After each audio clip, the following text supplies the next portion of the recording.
매일 교과 나눔에 오신 모든 분들을 진심으로 환영합니다. 2월 5일 오늘은 압제당하는 자를 위한 공의라는 제목으로 함께 말씀을 나누고자 합니다. 먼저 기도하고 말씀 시작하도록 하겠습니다. 하늘에 계신 아버지 하나님, 오늘도 저희들 주님 앞에 나왔습니다. 주님 말씀하여 주시고 주님의 말씀을 들음으로 오늘 우리의 마음이 새롭게 되는 변화의 영역 허락하여 주시옵소서. 주님, 성령 하나님 함께하여 주시고 우리가 깨달아야 하는 사실들, 또 우리가 이해해야 되는 진리들을 더 명확하게 깨달을 수 있도록 축복하여 주시옵소서. 오늘 우리의 마음을 비춰주셨기를 간절히 바라며 예수 그리스도의 이름으로 기도드리옵나이다. 아멘. 오늘 주제를 향한 성경의 본문은 시편 41편입니다. 우리는 이 시편 41편을 통하여 오늘 하나님의 은혜와 복음을 또한 확인하기를 원하는 것이죠. 시편 41편은 다윗이 병상에 있을 때 지은 시입니다. 흥미로운 사실은 시편 41편의 시작은 복에 관한 이야기로 시작된다는 점이죠. 시편 41편 1절에서 3절의 말씀입니다. 가난한 자를 보살피는 자에게 복이 있으며 재앙의 날에 여호와께서 그를 건지시리로다. 여호와께서 그를 지키사 살게 하시리니 그가 이 세상에서 복을 받을 것이라. 주여 그를 그 원수들의 뜻에 맡기지 마소서. 여호와께서 그를 병상에서 붙드시고 그가 누워 있을 때마다 그의 병을 고쳐 주시나이다. 시편을 5권의 책으로 분류하죠. 그 첫 번째 책은 1장부터 오늘 우리가 나누고자 하는 이 시편 41편이 마지막 장이 해당됩니다. 첫 번째 책의 끝분, 마지막 장이 바로 시편 41편인 것이죠. 시편 1편에서는 복 있는 사람에 관한 메시지로 시작됩니다. 그리고 놀랍게도 시편 41편에서 다시 한번 복에 관한 이야기로 이 시는 이어져 가고 있죠. 다윗의 고백을 통하여 우리에게 전해주는 복 있는 사람이란 누구입니까? 네, 가난한 자를 보살피는 자입니다. 교과에서도 언급하고 있듯이 가난한 자란 단순히 물질적인 결핍의 상태만을 의미하지 않습니다. 무엇인가 충족되지 못한 부족함의 상태에 있는 모든 이들을 말하는 것이죠. 관계의 어려움을 겪고 있는 사람, 육체적 연약함을 겪고 있는 사람, 물질적 부족함을 겪고 있는 사람, 삶의 절망 속에서 희망을 찾지 못하는 사람, 깊은 무력감에 허덕이는 사람, 정말 억압과 두려움 가운데 있는 사람, 이 모든 사람들을 모두 가난한 사람이라고 표현할 수 있습니다. 이들을 돌보는 자는 무엇이 있다고요? 예, 복이 있다고 말씀해 주시는 거죠. 이어서 이러한 자들이 누리는, 다시 말하면 가난한 자들을 돌보는 자들이 누리는 축복에 대하여 다윗은 4가지로 언급해 주고 있어요. 첫 번째, 재앙의 날에 여호와께서 건지시겠다라고 이야기합니다. 또 둘째, 그를 지켜 살게 하시겠다고 말해주고 계세요. 생명을 부여해 주시는 것이죠. 세 번째, 원수의 뜻대로 되지 않을 것이라고 말씀해 주십니다. 마지막으로 병상에서 붙드시고 그의 병을 고쳐주신다고 말씀해 주시죠. 다윗은 복받는 자가 어떤 자인지, 어떠한 복이 임하는지를 설명한 뒤에 뜻밖의 이야기로 우리를 인도해 주고 있습니다. 오늘 41장 4절부터 9절의 말씀은 조금 전에 우리가 살폈던 1절부터 3절의 말씀과는 너무도 다른 측면의 이야기를 보여주는 거죠. 특별히 주목하게 되는 부분은 이 구절들 속에서 다윗은 모든 문장의 시작을 나, 주어가 나로 시작되고 있다는 것이죠. 자신의 삶의 처지를 매우 구체적으로 설명해 주고 있는 것입니다. 다윗은 참으로 깊은 고통 속에 놓여져 있어요. 그는 육신의 연약함으로 병중에서 아파하고 있었습니다. 그러나 단순히 육체적 아픔에 대하여 나열하지 않고 있어요. 나를 향하여 악담하는 자에 대하여 이야기합니다. 내가 겪고 있는 아픔이 회복되기보다 더 큰 슬픔으로 이르기를 원하는 그들의 마음에 대하여 이야기합니다. 나를 찾는 이의 마음에는 거짓과 악이 가득함이 있다고 이야기해요. 그들은 나를 해하려고 꾀를 내고 있다고 이야기해요. 나의 떡을 나눠 먹던 나의 가까운 친구조차도 나를 대적하고 있다는 것이죠. 사실 다윗은 육체적 아픔도 고통스럽지만 자신의 삶에 다가오는 악의 영향력이 너무도 깊고 크다는 사실을 고백하고 있는 것입니다. 도저히 감당할 수 없는 그 아픔 속에 놓여진 거예요. 네, 그렇습니다. 다윗은 이 시를 통해서 자신이 철저히 가난한 자였음을 고백해주고 있는 것이죠. 자신의 삶에 이르는 고통으로부터, 억압으로부터 건져주실 분, 그 한 분, 하나님을 향하여 다윗은 오늘도 부르짖고 있는 것입니다. 그는 자신이 정당하다고 말하지 않아요. 그는 자신이 주께 범죄하였다고 고백합니다. 그렇게 다윗은 하나님께 은혜를 간구하고 있는 거죠. 여호와여, 내게 은혜를 베푸소서. 이것이 가난한 자가 드릴 수 있는 참된 기도임을 보여주고 있는 겁니다. 성도 여러분, 우리도 가난한 자들이 아닌가요? 우리는 오늘 교과를 통하여 가난한 자, 억압받는 자를 위한 공의를 다루고 있습니다. 시편 41편을 통하여 우리는 먼저 다윗의 정직한 고백 앞에 서게 되는 거죠. 내가 바로 내 자신이 가난한 자였다라고 이야기해 주는 겁니다. 나를 향한 하나님의 공의와 은혜가 주어지지 않았다면, 나의 억울함과 아픔을 봐주시는 하나님의 거룩한 질서가 있지 않았다면, 우리는 그 어둠에서, 그 고통에서, 그 아픔에서 벗어날 수 없는 존재였다는 사실을 다윗의 고백을 통하여 우리는 다시 한번 보게 되는 것이죠. 우리는 기억해야 합니다. 잊지 않아야 해요. 다윗은 자신의 삶을 바라볼 때 연약한 죄인으로서 서 있다는 것입니다. 물론 우리를 향하여 억압과 모함과 악한 일들이 밀려올 수 있습니다. 그러나 우리의 고백의 시작은 나의 연약함에 대한 진솔한 고백에서 이루어진다는 것입니다.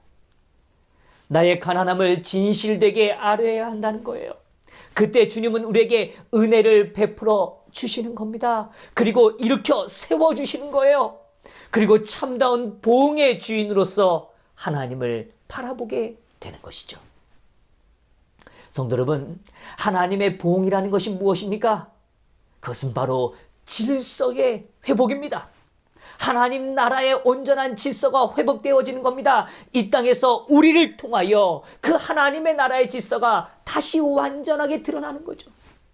연약한 자, 가슴 아픈 자, 고통 가운데 있는 자를 돌봐주는 것, 이것이 하나님이 원하시는 공의인 것입니다. 이제는 더 이상 배신과 모함과 억압이 아닌 보살핌의 능력으로 서 있는 것, 우리는 이미 재앙의 날을 겪었거나 혹 그 시간 속에 있을지 모릅니다. 우리의 간구에 주님은 공의와 자비로서 우리의 삶을 일으켜 세워주시는 분이라는 거죠.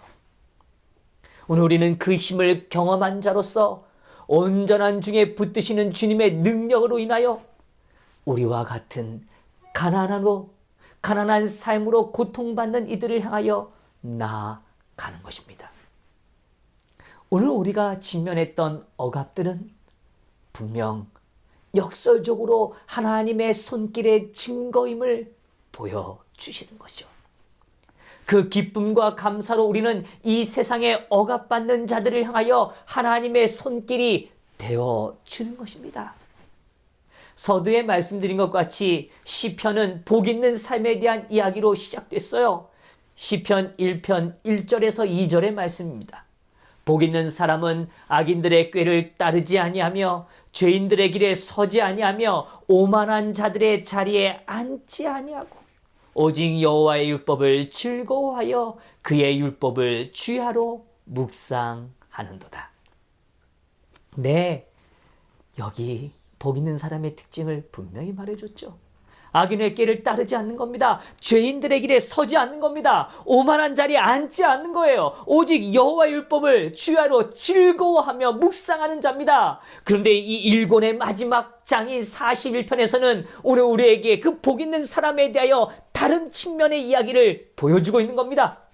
41편 1절로 다시 돌아가 보죠. 가난한 자를 보살피는 자에게는 복이 있으며 재앙의 날에 여호와께서 그를 건지시리로다. 예, 이제 시편 41편에서는 가난한 자를 보살피는 자에게라고 분명히 복을 받는 자의 특징을 말해줍니다.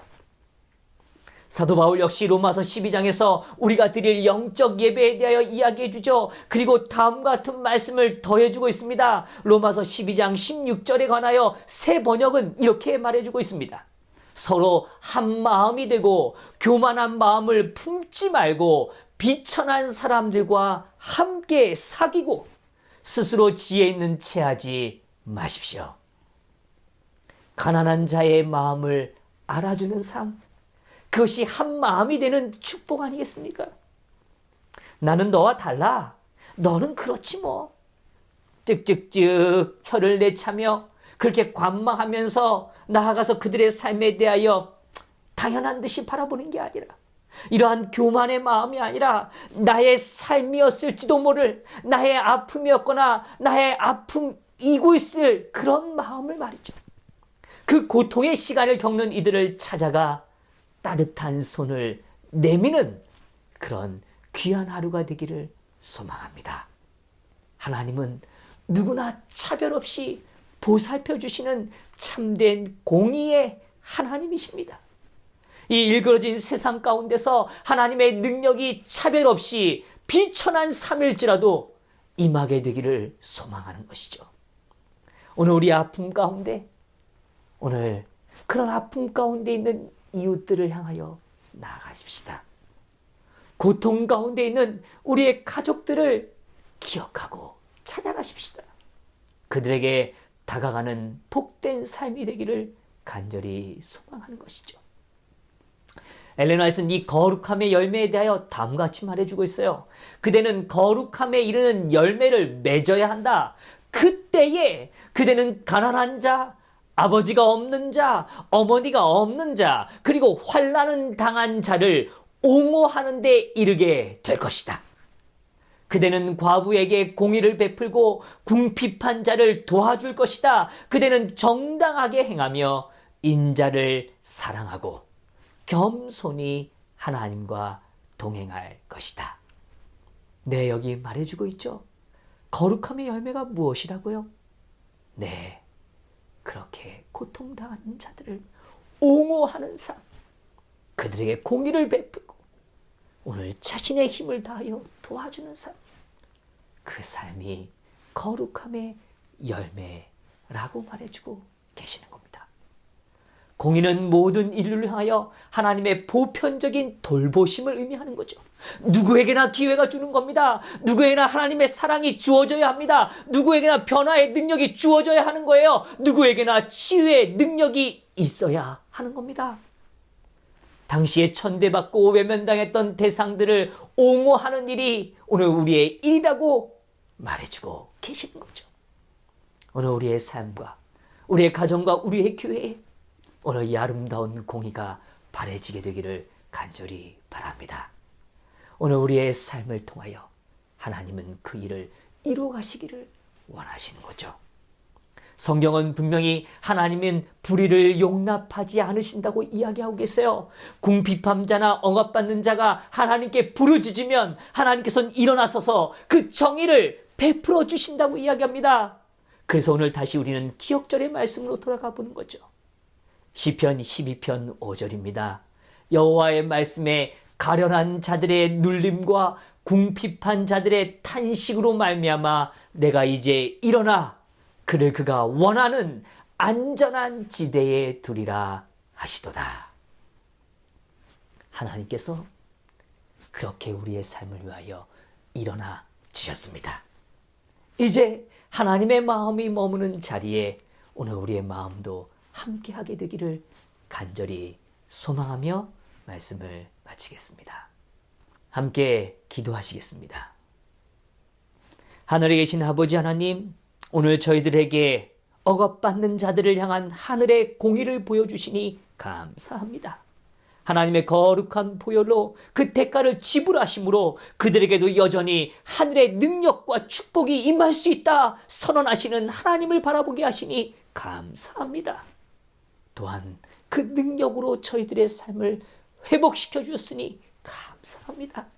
아버지, 오늘도 그 하나님의 마음이 임하는 곳에 오늘 우리의 삶이 머물게 하여 주시고 그 가난과 억압 가운데 있는 자들을 향하여 하늘의 보살핌을 나누는 귀한 삶이 되도록 축복하여 주시옵소서.